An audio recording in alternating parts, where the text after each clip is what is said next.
मेरी बात वहाँ तक पहुँच गई। सब तक मैं फिर से दोहरा रहा हूँ, हम अपने जीवन को सार्थक कब मानते हैं या कब मानेंगे, अर्थात आप क्या पा जाएंगे या जीवन में क्या कर ले जाएंगे, तब ये मानेंगे कि मेरा जीवन सफल है, सार्थक है। अभी तक के कुछ प्लानिंग तो किए होंगे। मैं बताऊं, हम में से बहुत कम लोग किए होंगे, बहुत कम लोग किए होंगे। क्यों? इस पर ध्यान नहीं जाता है। मकान बनाने का ध्यान जाता है, नौकरी के लिए ध्यान जाता है, व्यापार बढ़ाने के लिए ध्यान जाता है, खेती को सफल बनाने के लिए ध्यान जाता है, सबके लिए ध्यान जाता है। लेकिन सारे काम करने वाला जो आप खुद हैं उस पर ध्यान नहीं जाता। आयोजन इसी के लिए किया जाता है। ये जो सत्संग हो, चाहे वो ध्यान साधना का हो, वो वस्तुतः वो पकड़ के लौटाना ही है, वो वापस लाना ही है। अर्थात यहाँ यह कहने का मतलब भी नहीं है कि आप मकान के लिए काम न करें, ऐसा नहीं कहा जा रहा है।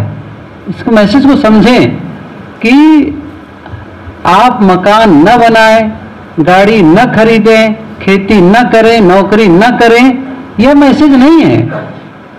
मैसेज यह है कि ये सारे काम कौन करता है।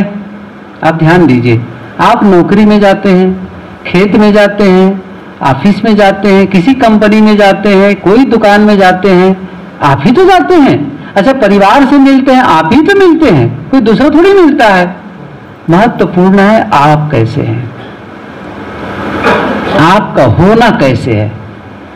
और कभी कभी मैं सत्संग में ये बात कहा हूं, बीइंग और डूइंग, छोटा सा शब्द है, बीइंग और डूइंग।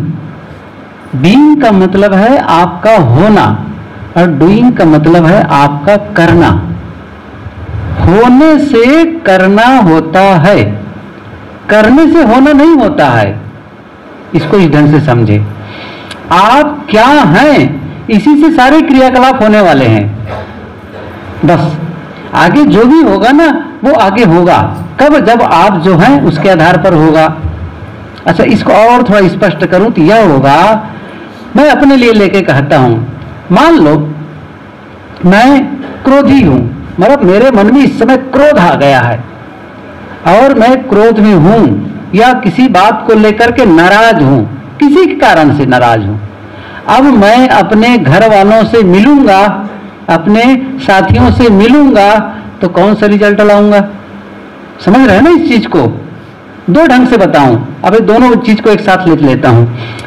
शरीर है, आपके पास शरीर है, आपके पास मन है, यही तो संसाधन है। मैं शुरू दिन यहाँ सत्संग में, यहाँ शिविर सत्र में ही बताया था, काम करने के संसाधन दो हैं। चाहे आप व्यवहार का काम करें, चाहे आप साधना का काम करें, परमार्थ का काम करें, दो ही साधन आपके पास है। वो क्या है?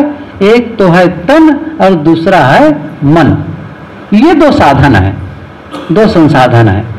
अब यह कैसे है, जिसको मैंने कहा ना बीइंग, आपका होना, ये दोनों मिलकर ही आपका होना होगा। आपका शरीर बीमार है और आप अप्रसन्न हैं, नाराज हैं। अब आप इस शरीर, अस्वस्थ शरीर और नाराज मन के साथ किसी से भी मिलने जाएंगे तो आप अच्छा रिजल्ट नहीं लाएंगे। आप काम में भी जाएंगे, किसी ऑफिस में जाएंगे तो आप अच्छा रिजल्ट नहीं लाएंगे। अच्छा रिजल्ट कब आएगा? शरीर स्वस्थ हो और मन प्रसन्न हो, आप अच्छा रिजल्ट। मैं इसलिए कहा था बीइंग आपका क्या है। जब आप, हम सभी घर से निकलते हैं, कहीं जाते हैं तो क्या बहुत कुछ को ध्यान रखते हैं। उसमें से एक चीज यह भी है, मेरा मोबाइल चार्जिंग है कि नहीं, ध्यान रखते हैं। अच्छा, गाड़ी में ठीक से तेल है कि नहीं, अपनी गाड़ी जब चलाने जाते तो क्या क्या ध्यान रखेंगे? ब्रेक ठीक ठाक है कि नहीं, अच्छा तेल है कि नहीं, पहिया में हवा है कि नहीं, फिट होना चाहिए ना, ये सारा चीज ध्यान रखते हैं, है ना। आप लैपटॉप लिए हैं तो उसको कहते हैं वो चार्जिंग में है कि नहीं। और केवल कई लोग मोबाइल ही चार्जिंग नहीं करते हैं, वो जो पावर बैंक आता है आजकल वो भी चार्जर है, पता नहीं कब काम लग जाए। लेकिन जो मोबाइल का उपयोग करने वाला है, जो उस लैपटॉप और कंप्यूटर का उपयोग करने वाला है, जो उस गाड़ी का उपयोग करने वाला है, वह इंसान चार्ज है कि डिस्चार्ज है? क्या उसको आपने चार्ज किया? चार्ज करना तो ढंग से, क्या आपने वह खुराक लेकर गया, भोजन लेकर गया कि आप आगे काम कर सकते हैं? आपको मैं पूछूं, आप भूखे पेट घर से निकले, कैसा कर पाएंगे? हमारे लिए एक विडंबना यह है, जब हम भूखे पेट निकलते हैं तो हमारा शरीर चिल्लाने लगता है, खाओ दो, खाने दो, खाने दो, तभी काम में जाओगे। लेकिन जब हमारा मन डिस्चार्ज रहता है, हमारे मन को खुराक नहीं मिली रहती है, तो वहां से कोई सूचना नहीं आती है कि क्या आपने मन को भी चार्ज किया है, कोई सूचना नहीं आती है, और इसलिए चला करता है काम, भले ही वो डिस्चार्ज हो। और डिस्चार्ज जब होते हैं तो वहां से जो रिजल्ट आता है ना, वह रिजल्ट अच्छा नहीं होता है। मैं इसको इस ढंग से बताऊं, मान लो आप अप्रसन्न है, या किसी घर वालों से ही सही, किसी बात को लेकर के आप उद्विग्न हो गए। अच्छा उद्विग्न हो गए, या मान लो आप घर वालों से ठीक निकले, अच्छा रास्ते में आप गए और ट्रैफिक में जाम हो गए। आपको जल्दी निकल पहुंचना चाहिए था, क्योंकि आप तो विलंब से ऐसे ही निकले हैं। अब वहां पर चक्का जाम, आप ट्रैफिक में फंसे, चाहे आप धमतरी जाओ, चाहे रायपुर जाओ, कहीं जाओ, या फिर आपका गांव के पास में ही कोई चक्का जाम कर दिया, किसी बात को लेकर के नहीं जाना है आपको, मतलब किसी को नहीं जाने दे रहे हैं, अब आपको पूरा घूम के जाना हुआ, तो अब नाराजगी आ गई। बहुत सारी नाराजगी किसके लिए आ गई? एक तो गांव वाले के लिए नाराजगी हुई, फिर ये पूरे सिस्टम के लिए नाराजगी, बहुत कुछ मन उफान तूफान। अब देर हो रही ऑफिस में पहुंचने, किसी काम में जाने के लिए, अब आपको वहां से फोन आया जहां आप काम में जा रहे हैं। अच्छा उत्तर कैसे देंगे? नाराज होकर ही देंगे ना, क्योंकि वहां से निकल रहा है वो। ध्यान दीजिए, कहां से निकलेगा? अब आपके भीतर से शब्द निकलेंगे, और वो शब्द कैसे होंगे? नाराजगी को छू करके, आपकी अप्रसन्नता को स्पर्श करके निकलने वाले शब्द हैं। और इस बात को बताने के लिए मैं उदाहरण दिया करता हूं आप लोगों को, और ये जरा मेरी ओर ध्यान दो। मैं क्या उदाहरण देना चाहता हूं, आजकल थोड़ा सा सभी, आजकल तो गांव में भी अब तो बड़ा अच्छा समय आ गया है, इसके लिए तो अच्छी बात है कि घर में शौचालय और बाथरूम की व्यवस्था लोग करने लग गए हैं। और जिनके पास थोड़ी सी शक्ति ज्यादा है और कर सकते हैं, वे लोग आजकल बाथरूम में भी गीजर लगा देते हैं। गर्म पानी जिससे आता है, गर्म पानी आने का गीजर लगा देते हैं। अब आप देखिए उस गीजर में क्या होता है कि अंदर में एक इलेक्ट्रिक सिस्टम होता है, जहां पर वो कॉइल गर्म होता है, लाल होता होगा, और वहीं से पानी स्पर्श करके निकलता है, तभी तो गर्म पानी आता है।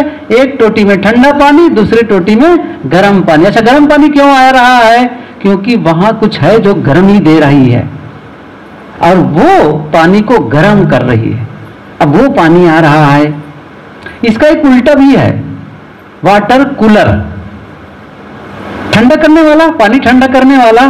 तो वहां भी कुछ ऐसा सिस्टम लगाया गया है कि पानी को कूल कर दे, ठंडा कर दे, ठंडा आ रहा है। इसका मतलब ये हुआ, पानी को ठंडा करने वाला, पानी को गर्म करने वाला कोई भीतर सिस्टम बैठा हुआ है। वो सिस्टम से, यदि वो गर्म सिस्टम से आ रहा है तो गर्म आएगा, ठंडे सिस्टम से आएगा तो ठंडा आएगा। अंदर जो सिस्टम है ना हमारा गर्म हो गया है, नाराजगी है, समझ रहे हैं ना। अब जो वहां से शब्द निकलेगा, वो कैसा शब्द निकलेगा? किससे छू के आ रहा है? वो हीटर वाले गर्मी से, क्योंकि क्रोध का मतलब गर्मी, सीधी सी बात है।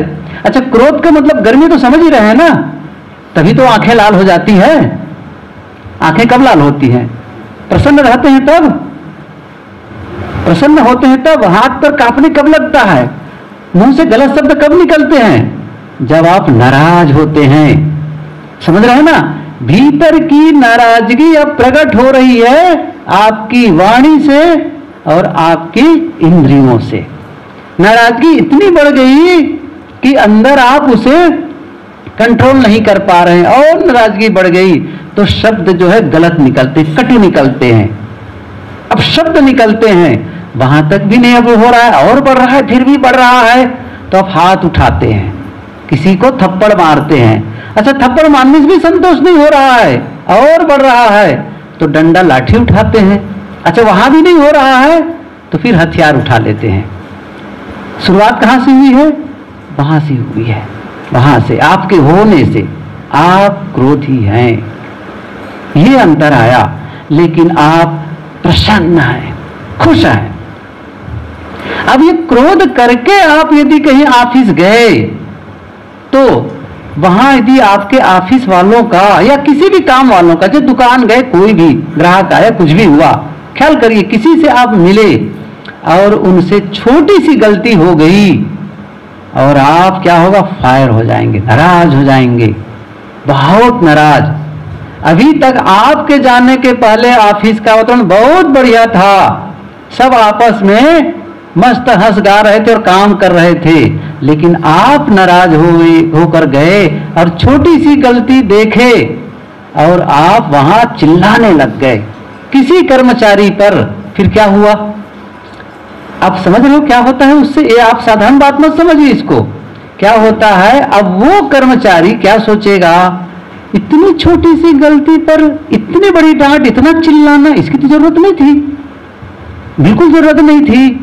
क्या उस कर्मचारी का आपके प्रति सम्मान का भाव होगा? अच्छा, दूसरे कर्मचारी भी देख रहे हैं आपको, क्या उनके मन में आपके प्रति सम्मान का भाव होगा? क्या उनका मन लगेगा काम में? आपने पूरे वातावरण को ही बिगाड़ दिया, क्योंकि आपका भीतर बिगड़ा था। सही है ना? ये बिगड़ा था और पूरे प्रदूषण फैला दिए आपने जाकर के। लेकिन आप यहां से, घर से निकलते रिचार्ज होकर के, अच्छी पुस्तकें पढ़ के, अच्छे विचार सुन करके, कुछ ध्यान चिंतन करके, और पहले ही संकल्प लेकर के मुझे जो भी मिलेगा उनके लिए मैं क्या करूंगा, ऐसा कुछ करूंगा कि उनके जीवन में खुशियां बढ़े, उनके जीवन में प्रसन्नता बढ़े। मैं कुछ ऐसा सहयोग करूंगा, बोलकर, करके या सोच करके, कि उनके जीवन में खुशियां आ जाए, उन्हें अच्छा महसूस हो जाए। या तो मेरी उपस्थिति से, या मेरे बोलने से, या मुझे कुछ करने से, या कुछ देने से मैं उनके जीवन में कुछ ऐसी चीज दूं जिससे उनके जीवन में अच्छा हो, अच्छा हो। आप इतना ही नहीं कर सकते हैं तो अब मैं क्या बताऊं, इसका बड़ा विस्तार है। यदि आप कोई बीसी से आपको हार न दे रहा है, साइड मांगने के लिए ओवरटेक करना चाहते हैं, उनको जगह दे दिए, आप समझ लीजिए उनका भला कर दिए। आप समझ रहे हैं ना? इसको छोटी बात मत मानिएगा आप, ये भला कर दिए। कुछ भी आप अच्छा किए उनके लिए।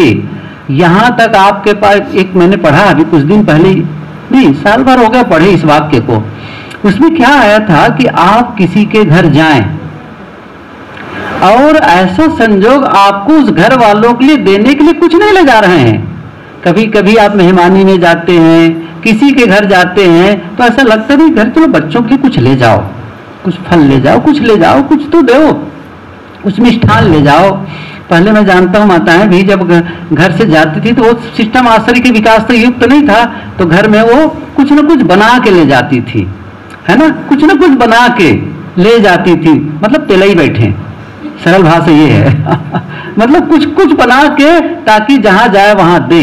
लेकिन आपके पास ऐसा संजोग नहीं है और जाना ही पड़ गया है, तब आप क्या दे सकते हैं? एक चीज दे सकते हैं, शायद वो काम आए आपका। जब आप घर में प्रवेश करें तो एक भीतर में भावना प्रकट करें। एक भाव क्या प्रकट करें? इस घर में रहने वाले जितने भी सदस्य हैं उनका जीवन सुख शांतिमय हो, उनका भला हो, वो स्वस्थ रहें, वो प्रसन्न रहें। ऐसा आप यहां से एक मैसेज दे रहे हैं, एक आप भावना प्रकट कर रहे हैं। ये समझ रहे हैं क्या देना है? आप मिष्ठान ले जाते, उससे बड़ी मिठाई है ये। एक सुंदर सा भाव वहां प्रेषित कर रहे हैं। तो क्यों? क्योंकि आप प्रसन्न हैं भीतर से, क्योंकि आप देना चाहते हैं, उनको देना चाहते हैं, उनके जीवन में खुशियां लाना चाहते हैं। तो क्या होगा ये? जब आप प्रसन्न भाव से निकलते, क्योंकि आपने यहां से रिचार्ज होके निकला है। मैंने कहा ना, या तो अच्छे विचार पढ़कर या अच्छे विचार सुनकर या और साथ साथ में संकल्प लेकर के, नहीं, मैं जब बोलूंगा सही शब्दों का इस्तेमाल करूंगा, कुछ भी करूंगा तो लोगों को सहयोग मिले, यही काम करूंगा। अहित हो यह काम मुझे करना ही नहीं है, किसी का अहित हो यह काम मुझे करना ही नहीं है। क्या करना है? भला हो, हित हो, ये काम करना। ऐसे ही सोच के निकले। अब जब ऑफिस पहुंचेंगे तो क्या होगा जरा देखिए, वहां भी गलती हुई, छोटी सी कुछ भी गलती हुई, और आपने क्या कहा? कोई बात नहीं, कोई बात नहीं, इसको ठीक से कर लो। फिर उनको ऑफिस में बुलाकर, अपने पास बुलाकर कहते, देखो ये जो गलती हुई क्यों हुई है, अच्छा इसको हम कैसे ठीक कर सकते हैं। बड़े प्रेम से समझा रहे हैं, स्नेह से समझा रहे हैं। अब ये सोचिए, उस कर्मचारी का गलती के बावजूद डांट नहीं मिली, स्नेह मिला, प्रेम मिला, एक सुझाव मिला। अब उसका भाव आपके प्रति कैसा होगा? अब दूसरे कर्मचारी जो देख रहे हैं उसके मन में क्या होगा? वहां के वातावरण को आपने कैसे बनाया? जो वहां की परिस्थिति कैसे बदली? बताओ कैसे बदली? आपकी मन स्थिति से। तो परिस्थिति भी तब बदलेगी जब आपकी मन स्थिति बदले। मन स्थिति बदले तो मन स्थिति बदलने की जिम्मेदारी हमारी। हम क्या कहते हैं? परिस्थिति ऐसी थी इसलिए मुझे नाराज होना पड़ा, उन्होंने गलती वैसी की थी। इसका मतलब आप परिस्थिति से संचालित हो रहे हैं। परिस्थिति समझ रहे हैं? परिस्थिति वो पर की स्थिति है और दूसरा है स्व की स्थिति। एक है स्व की स्थिति, आपका नियंत्रण परिस्थिति में नहीं है। जैसे अभी बारिश हो रही है, धूप हो रही है, क्या उस पर हमारा नियंत्रण है? लोगों को यहां आना या ना आना ये हमारा नियंत्रण है? नहीं है। सड़क पर आते हैं आप तो सड़क टूटी है, कैसे हमारा नियंत्रण है? वो परिस्थिति है। लेकिन आप अपनी स्व स्थिति को नियंत्रित कर सकते हैं। आप पहले ही समझ लिए सड़क टूटी है, इसी टूटे रास्ते पर जाना है, स्वीकार करके गए। यदि आप स्वीकार नहीं किए तो रास्ते भर गरियाएंगे, चिल्लाएंगे, नेताओं के लिए चिल्लाएंगे, सिस्टम को चिल्लाएंगे और सड़क तब भी पार करेंगे, लेकिन रास्ते भर में बड़बड़ाते जाएंगे। इसका मतलब बड़बड़ाने से सड़क अच्छी नहीं हो जाएगी, आपकी मन स्थिति बिगड़ती चली जाएगी। और क्या कहना है? बस ऐसे ही है ना, ठीक है, जैसा है वैसा है। जब आप परिस्थिति को स्वीकार लिए आपकी मन स्थिति हो गई, जब अस्वीकार कर लिए आपकी मन स्थिति बिगड़ गई। मैं क्या कहना चाहता हूं, हम अपने पर ध्यान दें। शुरू में प्रश्न था, वो तो प्रश्न वही पड़ा हुआ है। अभी मेरा प्रश्न जो शुरू में था वही है। मैंने क्या कहा था? कब हम मानेंगे कि मेरा जीवन सार्थक हो गया, मेरा जीवन सफल हो गया? कब मानेंगे? मैं याद दिलाता हूं आप लोगों को, कभी न कभी आप किसी की अंत्येष्टि में गए होंगे। अंत्येष्टि की बात छोड़ दीजिए, कभी न कभी आप ऐसी जगह गए होंगे, आपके चाहे पारिवारिक कोई रिश्तेदार हो या कोई मित्र हो या गांव वाला हो, कोई भी आप गए हो देखने के लिए और ऐसा लगा कि अब तब ये विदा होने वाला है। ऐसा होता है कभी कभी, सूचना देखो भाई अब तो उनका अंत का समय है, अच्छा चलो मिल लेते हैं भाई। और ऐसा लगा कि बस कुछ मिनट का काम है, कुछ घंटे का अवसर और है, जिसको कहते हैं ना उपस्तरासा, जो उल्टी श्वास चलनी शुरू हो गई। अब लगा कि बस सब ये कुछ देर का मेहमान और है। ऐसा एक दिन हमारा भी ऐसा हो सकता है। उस समय हम कैसा महसूस करते रहें, क्योंकि एक समय तो आएगा ना, क्या करेंगे, बिस्तर पर हमको लेटा देंगे, चारों तरफ लोग खड़े रहेंगे और क्या चर्चा करते रहेंगे, भैया कुछ देर का मेहमान और है ये, मैं भी सुन रहा हूं, मेरे लिए कहा जा रहा है कुछ देर का मेहमान और है, डॉक्टर ने भी कह दिया है, अच्छा मुझे भी महसूस हो रहा है कुछ घंटे और रहना इस जीवन में, इस दुनिया में। उस समय मेरी मन में क्या विचार चलते होंगे, मेरी मानसिक स्थिति क्या होगी उस समय, क्या ऐसा महसूस करूं, मैं करता रहूंगा कि सचमुच जिसके लिए मैंने जीवन पाया था वह जीवन मैं सही ढंग से जिया, मैं सार्थक जीवन जिया और मैं संतुष्ट हूं अपने जीवन से, मैं जाने को तैयार हूं। अर्थात जीवन का समापन संतुष्टि भरा होगा या अफसोस भरा होगा। हम में से बहुत लोगों का जीवन का अंत अफसोस भरा होगा। क्या अफसोस होगा, मैं अच्छा काम कर सकता था, मैं जीवन को सुंदर बना सकता था, जीवन को सफल बना सकता था, मन को पवित्र कर सकता था, अमुक आदमी को क्षमा मांग सकता था, अमुक को क्षमा कर सकता था, इतना बड़ा ना होता, इतना बड़ा व्यापार ना बढ़ाया होता तो क्या फर्क पड़ता था, मैं तो खुश रहता, मैं तो शांत रहता। ये यही संपत्ति है जो साहब की पंक्ति याद करो, आए हैं सो, याद है सबको, आए हैं सो जाएंगे राजा रंक फकीर। अब आगे की पंक्ति बहुत महत्वपूर्ण है, ये तो साफ है, सभी जानते हैं, एक सिंहासन चढ़ी चले एक बंधे एक जंजीर से बंध कर जाना, विवस्थाओं में जाना। अभी मन नहीं कर रहा है छोड़ने का, न परिवार छोड़ने का मन कर रहा है, न व्यापार छोड़ने का मन कर रहा है, न स्वयं के जीवन को खत्म करने का मन कर रहा है। अभी तो रहता है और कर लें, ये कर लें, या कम से कम इतना कि अभी मेरा जीवन की पूर्णता नहीं हुई है। तो क्या है, यही तो जंजीर में बंध के जाना है, जो अफसोस भरा समापन जीवन का हो रहा है, और संतुष्टि भरा जिसका जीवन का अंत होगा, वही कहा जाएगा सिंहासन पर बैठकर जाना।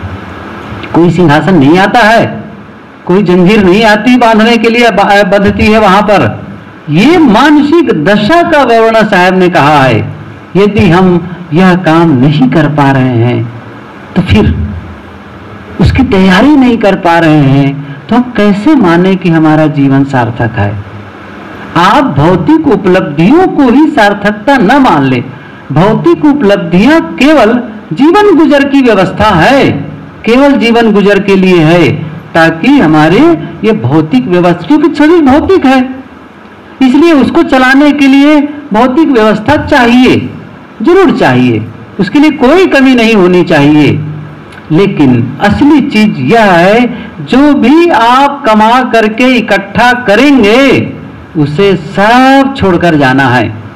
लेकिन यदि आप आंतरिक शक्ति को इकट्ठी करते हैं, आंतरिक संपत्ति जो कमाते हैं, तो वही लेकर के जाते हैं। वही तो साहब ने कहा सदगुरु कबीर ने, यहां इस संबल कर ले, आगे विषी बाट, स्वर्ग बिसाहन सब चले, जहां बनिया ना हाट। उनकी पंक्ति यहां से है, जिन जिन संबल ना कियो अस्पुर पाटन पाए, झाल परे दिन आथिए संबल कियो न जाए। संबल राह खर्च, राह खर्च। आप कहीं तीर्थ में जाते हैं तो रास्ते का खर्च, खाने पीने के रुपये पैसे बहुत कुछ खर्च ले जाते हैं, और आपको क्या पता रहता है एक सप्ताह के बाद फिर से वापस इस घर में आऊंगा, यह घर मेरा होगा, ये परिवार मेरे होंगे, बैंक बैलेंस मेरा होगा, ये जमीन मेरी होगी, ये सब कुछ मेरे होने वाले हैं, केवल एक सप्ताह के लिए जा रहा हूं। और आपने ये सुना कि आप जहां जा रहे हैं वहां कम से कम 5,000 रुपये खर्च लगते हैं, तो आप क्या करेंगे? 5,000 तो लगते हैं, निश्चित रूप से आप 7-8 हजार रुपये लेके चलेंगे। सही है ना? पता नहीं कौन वक्त पड़ जाए, कैसे हो जाए, जितना खर्च लगता है उतना ही लेके नहीं चलेंगे, ज्यादा लेके चलेंगे। लेकिन एक यात्रा होने वाली है, उस यात्रा का नाम है, बताऊं? अंतिम यात्रा। उस यात्रा का नाम है अंतिम यात्रा। राजकोट में एक कबीर आश्रम है, वहीं पर भी एक, नहीं राजकोट नहीं कहना चाहिए, राजकोट में भी है, जामनगर में बहुत बड़ा कबीर आश्रम है, बहुत संपत्तिशाली। तो वही लोग एक शमशान घाट जिसे कहते हैं डेवलप किए हैं, विकसित किए हैं, और वहाँ संतों का भी चित्र है। तो वहाँ एक गाड़ी खड़ी थी, उसमें क्या लिखा था, अंतिम यात्रा बस। मतलब वो केवल लाश ढोने का काम, यदि फोन किए वहां चले जाती थी और वहां से ला करके वहां पर उसकी क्रियाक्रम हो जाता था। तो एक ऐसी यात्रा में अंत में निकलने वाले हैं जिससे फिर वापस नहीं आना है, जिससे पुनः आपका घर नहीं मिलने वाला है, जिससे आपका परिवार नहीं मिलने वाला है। उस यात्रा के लिए क्या आपने कोई खर्च इकट्ठा किया है? साहब यही कह रहे हैं, जिन जिन संबल ना कियो अस्पुर पाटन पाए। अरे संबल यही इकट्ठा किया जा सकता है, उस संबल को लेकर के जाना है। तो हमारा जीवन तब सार्थक माना जाएगा जब हम मानेंगे, जब हम भौतिक संपत्ति के साथ साथ अपनी आंतरिक संपत्ति, आंतरिक शक्ति को भी विकसित कर लिए हो, जहां हर समय पूर्णता महसूस हो रही हो, हर परिस्थिति को स्वीकार करने में लगे हों, और किसी से भी कोई गिला शिकवा नहीं, कोई शिकायत नहीं। जब आप अकेले में बैठे तो ऐसा लगे मैं खुश हूं, और जो भी मेरे साथ में है उनके लिए मेरे मन में कोई शिकायत नहीं है, सब कुछ पूर्ण है, मुझे कोई कमी नहीं है, मैं संतुष्ट हूं। इस संतुष्टि का अनुभव आप रोज करिए, ध्यान दीजिए, रोज करिए। ये मत सोचिए कि मौत के समय इसको करूंगा। मौत के समय कहां से कर पाएंगे, करेंगे अभी, और उस समय तो कुछ होगा नहीं, उस समय कहां से कुछ होने वाला है। जो आज करेंगे वही अंत में आने वाला है, रोज रोज जो करेंगे वही का संग्रह आने वाला है अंत में। इसलिए काम करें।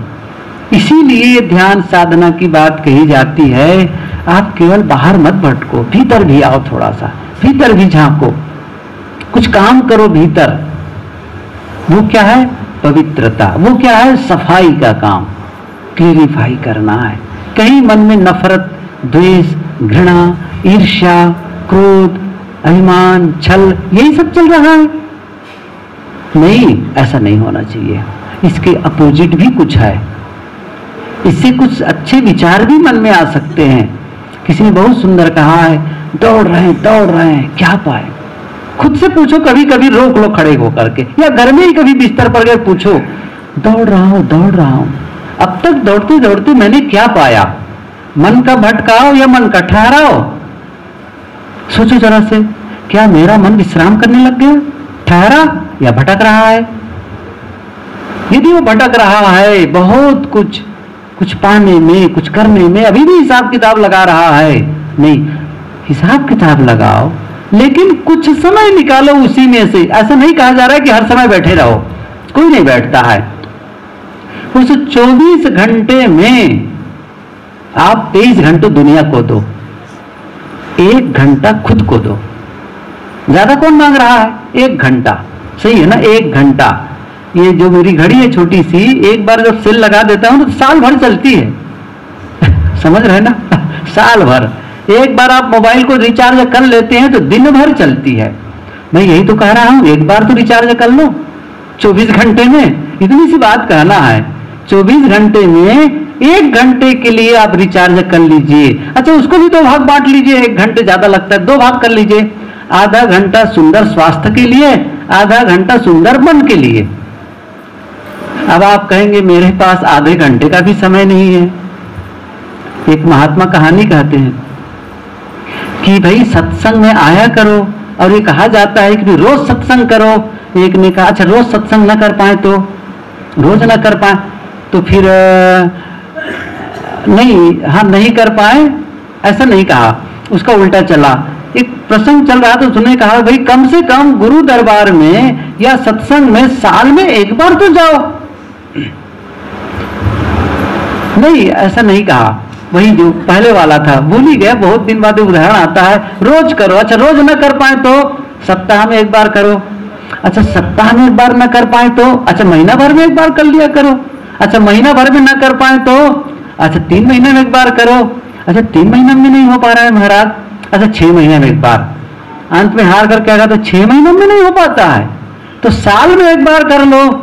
उसने कहा अच्छा साल में न मिल पाए तो, अच्छा साल में न मिल पाए तो चुल्लू भर पानी में डूब के मर जाओ फिर और क्या कर सकते हो, इतना भी नहीं कर पा रहे हो तो। कहने का मतलब यह है कि रोज 24 घंटे में 1 घंटा निजी काम के लिए। अब निजी काम मैंने बताया, एक तो सुंदर स्वास्थ्य बनाने के लिए और सुंदर मन बनाने के लिए। सुंदर स्वास्थ्य बनाने के लिए क्या करना है आप जानते हैं, कर लो, चाहे उसको योगा करो, प्राणायाम करो, चाहे वॉकिंग करो, कुछ करो, या घर के ही काम। आप कहोगे भी बहुत सारा घर का काम है, कोई बात नहीं, वही सही, कुछ एक्शन में आओ। और दूसरा है सुंदर मन, और सुंदर मन के लिए सुंदर विचारों की खुराक, कुछ ग्रहण करो, सुंदर विचारों को ग्रहण करो, तब जाकर के ये पूरा जीवन हमारा सुंदर होगा और फिर हमारे जीवन का रिजल्ट बढ़िया आएगा। तो इन्हीं सब बातों को बताने के लिए, इन्हीं सब बतानों को प्रेरित करने के लिए इस प्रकार के आयोजन होते हैं। समय समय से इस प्रकार के आयोजन हो जिसमें आप सम्मिलित हो, आए और लाभ लें। ये एक प्रकार से ढकेलना है, एक प्रकार से आपको क्या है, जब सोने लग जाते हैं जल्दी से, झपकी लगने लगती है, फिर से एक्टिव करना पड़ता है तो ये सत्संग इसी के लिए है। अरे नहीं, सही बात है। अब कभी आप जाके सोचे और सोचे यहाँ पर क्या क्या कहा गया, बात तो सही है, कुछ तो करना चाहिए मेरे लिए, मुझे ये कब तक मैं दुनियादारी में उलझा रह जाऊंगा। अभी मध्य प्रदेश में ही था, एक सज्जन थे, 75 साल से ज्यादा खो गए थे। साहब मैं घर जाऊंगा, बच्चे तो अपने व्यापार में लगे हैं, तो घर में देखता हूँ ये लोग तो यहाँ उलझे रहते हैं। मैंने कब तक देखते रहो, गुरुदेव जी से सुना था, मैंने कहा गुरुदेव जी यही कहा करते थे। हाँ बात तो सही है 2-4 साल और देखूंगा, फिर ऐसा नहीं करो कि मत देखे, लेकिन कभी आपको ये भी लगना चाहिए कि मैं नहीं जाऊंगा तो भी काम हो, अपने ऊपर मत लीजिए उस चीज को। आप जानो अपना काम, मैं रहूंगा तो करूंगा, अच्छा नहीं रहूंगा तो मेरे बारे में भरोसे मत करिए। ये निश्चिंतता वाली जीवन जीजिए आप, जिए आप, कि ऐसा ना हो कि मैं नहीं जाऊंगा तो क्या होगा। अरे 75 साल के हो गए और यही सोच रहे कि मैं नहीं जाऊंगा तो क्या होगा। एक दिन मौत आएगी, गले दबाएगी, बस कुछ नहीं कर पाओगे, फिर चे चे करके रह जाएंगे उसी पर। गुरुदेव जी कहते थे ना, बिल्ली जैसे चूहे को झपटती है और चूहा क्या करता है, चे चे। मौत आएगी, जब दबाएगी क्या करोगे, चे चे, कुछ नहीं होने वाला है रोते रह जाओगे। और साहब ने क्या कहा, एक तो निहुर पांव पर विनय विनती किए नहीं माने हो। अब उस समय झुक झुक के प्रणाम करो, हे भगवान मुझे छोड़ दो, हे मौत छोड़ दो। दाल नहीं गलने वाली, वहां पर कोई प्रणाम नहीं होने वाला है, कोई घुसखोरी नहीं छूने हो देने होने, उससे काम बनने वाला है। बस चलने का मतलब चलना, उस समय की याद करो और जीवन को बढ़िया बनाने का काम करो। अवसर सबके लिए है, ये बहाना नहीं कि क्या बताएं, ये गृह कारा जितना जंजाल है, ये बाल बच्चों में उलझे रह जाते, समझ नहीं मिलता है। मौत के बाद समय मिलेगा कोई मतलब है, कोई मतलब है, कोई मतलब नहीं है।